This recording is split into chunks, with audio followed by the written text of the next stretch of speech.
मुसलमानों, तुम्हारी हैबत इन लोगों के दिलों में अल्लाह से भी बढ़कर है। ये इसलिए कि ये समझ नहीं रखते।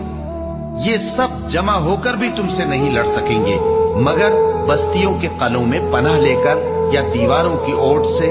इनके आपस में भी बड़ी लड़ाई रहती है।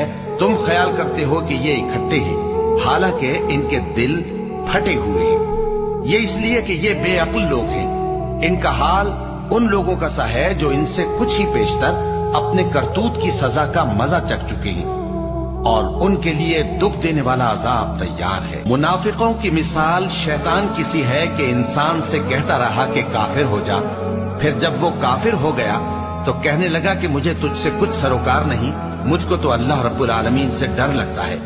तो दोनों का अंजाम ये हुआ कि दोनों दोज़ख में जाएंगे, हमेशा उसमें रहेंगे, और बेइंसाफों की यही सजा है।